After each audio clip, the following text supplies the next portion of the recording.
Assalamualaikum warahmatullahi wabarakatuh. Om Swastiastu, salam sejahtera buat kita semua. Halo kawan pajak. Nah, kali ini kita ada di podcast Cilandak, Selidik Pajak Cilandak. Nah, jadi ini podcast perdananya penyuluh KPP Cilandak yang baru. Mungkin kawan pajak nih udah nyari-nyari nih di YouTube-nya Pajak Cilandak nih. Udah lama nggak ngeliat. Nah, jadi nggak perlu khawatir, kita udah muncul lagi. Nah, kali ini di podcast perdana penyuluh baru ini kita bakal membahas tentang aktivasi akun Cortex dan juga kode otorisasi DJP. Nah, kita udah mengundang penyuluh handal yaitu kepada Mbak Amalia. Silahkan perkenalkan diri Mbak Amal. Selamat sore kawan pajak semuanya. Perkenalkan, nama saya Amalia Artati. Nah, mungkin kalau yang udah sering datang ke helpdesk KPP Cilandak mungkin udah sering lihat muka kita ya, Kak Catur ya. Jadi nama saya adalah Amalia, salah satu penyuluh pajak di KPP Cilandak yang sore ini akan membagikan sedikit penjelasan terkait aktivasi akun Cortex dan juga kode otorisasinya, Kak Catur. Betul banget nih Kak Amal. Jadi memang di Cilandak podcast perdana penyuluh baru ini kita bakal ngebahas nih step by stepnya yang langsung jelasin sama Kak Amal ya yang udah mahir banget. Nah, jadi wah nih Kak Amal disampein rangkum secara singkat gitu apa sih nih tema kita kali ini? Oke, jadi seperti yang kita tahu semua ya kawan pajak ya, kalau mulai 2025 ini DJP sudah launching aplikasi terbaru yaitu Cortex. Nah, tentu aja di aplikasi Cortex ini kita harus punya akses ya Kak Catur ya, supaya bisa login untuk melaksanakan hak dan kewajiban perpajakan dan juga untuk menyampaikan permohonan-permohonan terkait perpajakan seperti itu. Jadi untuk bisa login ke akun Cortex kawan pajak semuanya, yang pertama harus dilakukan ini adalah memastikan kalau kita bisa login ke aplikasi Cortex tersebut. Nah, sebenarnya untuk Cortex sendiri nih dia web based ya, bisa diakses di cortexdjp.pajak.go.id. Sebelum aktivasi sebenarnya praktisnya kita bisa cek dulu lewat menu lupa kata sandi Kak Catur. Karena untuk wajib pajak yang sebelumnya sudah terdaftar di DJP online itu sebenarnya udah terdaftar juga di Cortex gitu. Oke, jadi kita nggak perlu aktivasi akun ulang ya istilahnya Kamal ya. Jadi kita bisa ngetes dulu di lupa kata sandi karena itu yang kalau udah punya NPWP dan aktivasi akun DJP online. Ya, cuma kan kadang memang WP-nya lupa ya udah terdaftar atau belum di akun di DJP online gitu. Jadi untuk ngetes, untuk mencoba kita bisa akses menu lupa kata sandi dulu di website-nya cortexdjp.pajak.go.id. Nah, kalau lupa kata sandi ini sebenarnya cukup sederhana ya Kak Catur ya. Nanti tinggal input user ID-nya aja. Untuk Cortex ini NPWP-nya yang kita input adalah NIK untuk orang pribadi. Oke, karena sekarang udah pakai 16 digit semua Kamal ya. Betul. Berarti itu masuk juga kalau kawan pajak mau aktivasi akun NPWP badannya pakai 16 digit juga ya, tambahin nolnya ya kayak gitu ya. Betul. Jadi kalau untuk badan itu 16 digitnya adalah NPWP yang lama ditambahin 0 di depannya. Tapi kalau untuk orang pribadi WNI itu menggunakan NIK-nya. Oh, oke. Kalau untuk WNA itu NPWP yang lama juga Kak Catur, tapi ditambahkan 0 di depannya. Oke. Nah, ini banyak juga nih pertanyaan nih titipan dari kawan pajak nih udah aku rangkum ya Kamal teman. Nah, jadi kan waktu lupa kata sandi itu kita milih ya email ataupun nomor telepon ya. Betul banget. Nah, terus banyak kawan pajak yang kayak udah ganti emailnya nggak usah dibuka tuh gimana tuh solusinya tuh? Nah, jadi iya nih, kita harus memastikan dulu kalau kita itu ingat nomor handphone dan email yang terdaftar di database DJP. Tapi kalau misalnya lupa, nggak ingat sama sekali, atau misalnya ingat tapi email sama nomor handphonenya udah nggak aktif nih. Nah, itu harus diubah dulu data email dan nomor handphonenya. Untuk ubah datanya itu bisa ke KPP terdekat, atau kalau memang ingat data yang sebelumnya, itu bisa mengajukan perubahan data lewat Kring Pajak. Bisa lewat telepon atau live chat Kring Pajak gitu Kak Catur. Oke, jadi banyak opsi lainnya ya. Jadi kalau misalkan memang udah mentok, udah nggak inget apa yang dulu nih memang harus ke KPP terdekat ya. Iya. Oke, jadi memang nggak harus KPP terdaftar kan ya, karena udah borderless ya kan? Harus. Oke, nah itu kan kalau lupa kata sandi nih Kamal. Nah, ternyata pas lupa kata sandi itu pas ngeklik email atau nomor telepon nggak muncul tuh. Berarti tandanya apa tuh Kak? Nggak muncul tuh misalnya nggak kekirim gitu ya maksudnya link Bukan nggak kekirim sih Kak, tapi lebih kayak pas klik itu kosong aja, blank. Kan biasanya itu harusnya ada kayak telepon atau email yang bintang-bintang di situ. Iya, jadi kawan pajak kalau misalnya reset password atau lupa kata sandi, itu waktu kita memilih media pengiriman link reset passwordnya, baik itu di nomor gawai, nomor handphone ya, ataupun email, itu nanti begitu ditik, dia akan muncul tuh beberapa karakter dari nomor handphone atau emailnya. Nah, kalau misalnya nggak muncul sama sekali atau kosong, itu kemungkinan besar sih belum terdaftar ya Kak Catur ya. Oke, nah jadi daftar utama level itu ya. Jadi solusinya ya harus aktivasi akun. Tapi kalau misalnya mau dilanjutin dulu aja nggak apa-apa juga, karena kan wajib pajak kadang dia baru sadar kalau udah muncul notif error nih. Kalau dilanjutin aja waktu kosong itu dilanjutin, tetap diisi nomor handphone sama email, nanti akan muncul notif error Kak Catur. Notif errornya itu user pengguna tidak ditemukan. Oke Kak Amal. Berarti kalau udah notifikasi gitu udah harus cobanya aktivasi akun ya, nggak bisa coba-coba ikut Pak Kata Sandi ya. Betul. Oke, nah kalau aktivasi akun sendiri itu gimana sih Kamal? Kan masih banyak mungkin wajib pajak yang belum tahu ya. Ini kan udah bulan Desember, terus kemudian udah mau ganti tahun, pasti banyak wajib pajak yang butuh make akun Cortex ya. Karena kan laporan SPT tahun 2025 nanti itu untuk Udah lewat Cortex. udah lewat Cortex ya. Jadi makanya banyak wajib pajak yang tanya nih, apalagi teman-teman dari ASN, TNI, Polri itu kan udah diwajibin ya, wajib aktivasi akun sebelum ganti tahun ini. Nah, itu gimana sih Kamal step-stepnya nih biar kawan pajak yang nonton podcast ini bisa langsung, oh ternyata gitu, langsung bisa ngikutin step by stepnya. Itu gimana Kamal? Oke, jadi untuk websitenya, pertama sih kita tetap ke website Cortex dulu ya. Nah ini jangan lupa dan harus dicatat ya kawan pajak ya, untuk website Cortex itu cortexdjp.pajak.go.id. Karena mulai marak nih penipuan yang menggunakan website Cortex palsu gitu. Oke, jadi perlu diliatin banget nih pokoknya djp.pajak.go.id. Jadi kalau nyasarnya atau salah ngeklik linknya atau bukan website yang resmi, berarti harus hati-hati ya. Jadi pertama ke website cortexdjp.pajak.go.id. Nah kalau lupa password kan tadi di menu lupa kata sandi. Kalau untuk aktivasi akun itu ada di menu aktivasi akun wajib pajak. Itu ada di halaman berandanya si Cortex DJP itu. Jadi diklik aja aktivasi akun wajib pajak. Terus nanti kita centang dulu nih yang wajib pajak sudah terdaftar. Karena kan memang kita udah terdaftar ya Kak Catur sebagai udah sebagai wajib pajak gitu. Jangan lupa dicentang, terus di input NPWP-nya sama kayak tadi. Kalau orang pribadi WNI yang di input adalah NIK-nya. Gitu. Terus nanti tinggal klik cari aja, tinggal diklik cari. Nah, nanti harusnya muncul tuh nama kita di situ yang ada sensornya juga. Jadi beberapa karakter aja yang muncul gitu. Pastikan datanya udah sesuai. Nah, habis itu kita input email sama nomor handphonenya Kak Catur. Nah, pas kayak gitu ada kendala nggak biasanya? Soalnya kalau dari kawan pajak nih kemarin kan kita IG live ya, ada yang komen-komen itu bilangnya pas ngisi email sama nomor telepon ternyata X. Nah, gitu. ya. Nah, itu kenapa? Padahal itu emailnya udah yang terdaftar, udah yakin banget tuh, kenapa tuh Kak?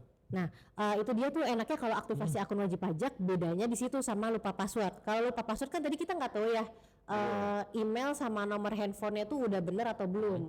Tapi kalau misalnya aktivasi akun wajib pajak, kita bisa ngecek. Kalau misalnya ada tanda silang merah, artinya itu datanya nggak sesuai. Walaupun sebenarnya mungkin kita yakin ya Kak Catur ya, yakin kalau misalnya ya bener kok itu email sama nomor handphone yang terdaftar. Tapi kalau muncul silang merah, itu berarti nggak sesuai. Bisa dicoba-coba.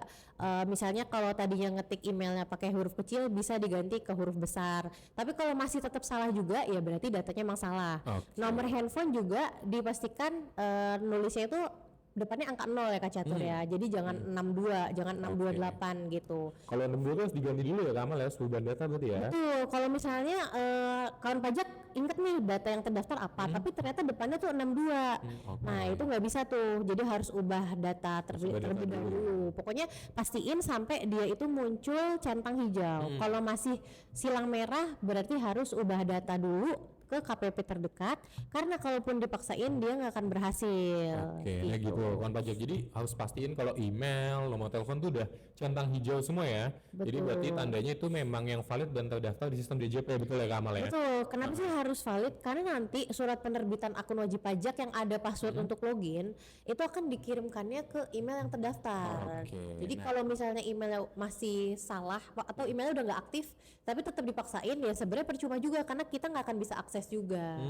Sama satu lagi Kak Catur, untuk diaktifasi akun wajib pajak ini ada juga verifikasi wajah. Ada verifikasi wajah juga ya. Jadi udah semakin canggih nih aplikasinya atau websitenya. Jadi pastikan kawan pajak nanti kalau misalnya mau aktivasi akun wajib pajak itu sudah menggunakan perangkat yang memiliki akses kamera, misalnya kayak handphone ataupun laptop yang ada webcamnya atau PC yang ada webcamnya. Tapi kan itu hanya untuk orang pribadi ya, kalau badan kan nggak pakai. Betul, untuk orang pribadi aja. Jadi tapi kan memang walaupun memang validasi, berarti kan dia ngedetect sesuai yang sistem Dukcapil ya. Kita nggak bisa muka-muka bohongan tuh nggak bisa lah ya. Misalkan adiknya nih agak-agak mirip itu nggak bisa ya, karena memang Nggak bisa. dia ngebaca retina ya beberapa elemen-elemen yang sesuai di Dukcapil ya Kak. Betul, Kamal ya, sesuai yang oke. terdaftar di Dukcapil. Nah, kalau udah berhasil nih, udah berhasil aktivasi akun itu nanti dapat apa tuh Kak di email tuh? Nah, nanti di email ketika aktivasi akun wajib pajaknya berhasil, ada notifnya dulu nih, sukses gitu. Oke. Nanti akan terkirim surat penerbitan akun wajib pajak ke email yang terdaftar, yang kayak tadi udah dijelasin. Nah, di surat itu ada passwordnya untuk login Cortex. Nah, kalau saran dari saya sih ya Kak Catur, karena kan itu passwordnya karakter-karakter yang generated by system ya, jadi agak susah menghafalnya. Nanti bisa langsung dicoba login oleh wajib pajak, supaya langsung diubah passwordnya gitu. Jadi diubah ke password yang lebih familiar supaya mudah diingat, dan jangan lupa untuk password itu harus minimal 8 karakter, kombinasi huruf besar huruf kecil, harus ada angka dan karakter khususnya gitu. Oke, jadi kayak gitu ya. Jadi kalau udah dapet surat penerbitannya, langsung aja login terus kita ubah passwordnya ya dengan password yang lebih mudah, yang memang juga kuat supaya nggak gampang di hack accountnya ya. Betul. Tapi Kamal nih ada beberapa pertanyaan juga ya. Kawan pajak misalkan udah berhasil nih, ternyata nggak terima surat penerbitannya di emailnya, itu gimana tuh? Kalau misalnya udah berhasil aktivasi akun wajib pajaknya tapi nggak terima surat penerbitan akun wajib pajak, itu bisa juga bisa coba menu lupa kata sandi. Oke, berarti balik lagi ke step yang Balik udah dijelasin lagi, di awal ya. betul. Berarti. Karena kan pada dasarnya udah terdaftar tuh ketika Betul. proses aktivasi akun udah berhasil, artinya WP itu udah terdaftar di Udah, Cortex. oke. Cuma kan kendalanya nggak masuk emailnya ya, jadi bisa aja langsung reset password lagi lewat menu lupa kata sandi. Oh, berarti ini pas lupa kata sandi, email dan nomor teleponnya udah muncul ya, nggak kayak tadi sebelum aktivasi akunnya. Betul, kalau belum terdaftar itu nggak muncul sama sekali, tapi kalau udah aktivasi akun itu udah muncul tuh. Tapi tetap aja Kak Catur, ini beberapa WP melakukan kesalahan yang sama nih. Oke, apa Jadi kesalahannya tuh? mentang-mentang di situ udah ada isinya nih, yang beberapa email yang tersensor, nah itu nggak diketik lagi sama Oh iya wajib benar pajak. banget. Jadi dikiranya itu memang default by system dan Iya, dia muncul dikiranya. muncul, oh itu emailnya saya nih terus Iya. langsung. Nah, jadi kawan pajak tuh perlu diingat di bagian lupa kata sandi itu nomor telepon ataupun emailnya perlu kita ketik ulang ya secara Diketik manual. ulang. Gitu karena itu tujuannya untuk memverifikasi kalau itu memang orangnya tersebut kan. Karena orangnya nggak mungkin nggak tahu emailnya kan gitu kan. Betul. Jadi cuma buat make sure aja, oh benar nih udah terdaftar nih email yang sesuai, tapi harus tetap diketik ulang, baik nomor handphone ataupun emailnya Oke, gitu Pak ternyata Catur. Gampang ya kalau misalnya ke Amal ya. Penjelasan Kamal tadi gampang banget kayaknya under 5 minutes ya. Kalau under 5 menit kawan pajak udah bisa aktivasi akun. Nah, Bisa di mana aja. udah aktivasi akun nih Kak. Berarti kan langkah pertama udah selesai nih, hal yang wajib selanjutnya. Nah, yang kedua itu kalau aku dengar nih, kita itu kan udah nggak ada sertifikat elektronik ya. Betul. Nah, tapi jadi udah nggak pakai file gitu. Nah, tapi kita butuh untuk tanda tangan tuh, kita butuh kode otorisasi namanya, kode otorisasi DJP. Nah, kalau itu kayak gitu gimana tuh buatnya tuh Kak? Ya, jadi sekarang sertifikat elektroniknya udah nggak kayak dulu ya. Kalau dulu kan harus datang ke KPP, terus nanti download dulu filenya, dikasih file. terus ditanamkan di browsernya gitu ya, kan lebih ribet ya. Betul. Kalau sekarang itu kode otorisasi atau sertifikat elektronik itu praktis banget. Nah, sebenarnya saya mau jelasin dulu nih Kak Catur, tujuannya tuh apa sih kode otorisasi, gunanya buat apa? Jadi kawan pajak untuk lewat Cortex ini kan semua pelaporan kewajiban perpajakan, terus juga misalnya mau menyampaikan permohonan itu kan elektronik semua ya Kak Catur Betul, ya, elektronik semua. nggak usah datang ke KPP. Nah, selayaknya kita mengajukan permohonan atau lapor secara manual itu kan harus ditanda tangan. Nah, si kode otorisasi ini sebenarnya sebagai tanda tangan elektronik gitu, untuk menandasakan dokumen atau laporan yang kita sampaikan gitu. Jadi kode otorisasi ini adanya di menu Cortex-nya orang pribadi aja, karena kan yang bisa tanda tangan orang pribadi aja ya Kak Catur ya. Betul, gue aja. Jadi kalau misalnya di NPWP Badan itu nggak ada menu kode otorisasi. Oke, karena kan memang kalau kita jalin kewajiban pajakan badan, sistemnya impersonate ya. Betul, lewat Cortex kan sekarang udah impersonate dari akun orang pribadinya. Betul, Jadi oke. kode otorisasi untuk tanda tangan elektroniknya pun adanya di akun orang pribadi. Nah langsung aja ya saya Gimana jelasin tuh tata langkah-langkahnya caranya tuh? ya. Oke, jadi menunya itu kawan pajak cuma ada di Cortex orang pribadi aja. Pertama login dulu pastinya ya Kak Catur Betul, ya. login. Setelah login nanti bisa ke menu portal saya, terus nanti ke menu permintaan sertifikat elektronik atau kode otorisasi. Nah itu gampang banget juga, kayaknya nggak nyampe 5 menit bahkan. Begitu kita klik permintaan sertifikat elektronik atau kode otorisasi, itu langsung muncul data-data wajib pajaknya. Jadi udah otomatis prefill. Tinggal kita cek aja kayak namanya udah sesuai atau belum, data-data lainnya udah sesuai atau belum. Terus nanti kita scroll aja ke bawah, kita itu cuma isi 3 isian aja. Yang 3 isian pertama aja, oke. jenis sertifikat elektroniknya itu kita pilih kode otorisasi DJP. Kemudian yang kedua kita isi passphrase-nya. Passphrase itu ya sebenarnya untuk tanda tangan elektronik tadi. Jadi kalau password itu kan yang buat login. Kalau passphrase itu untuk tanda tangan elektronik ketika nanti misalnya lapor SPT atau mengajukan permohonan. Gitu. Untuk passphrase ini nanti diinput 2 kali. Jadi pertama isi passphrase-nya, terus yang kedua konfirmasi passphrase. Gitu. Untuk karakternya juga sama kayak password Kak Catur, minimal 8 karakter.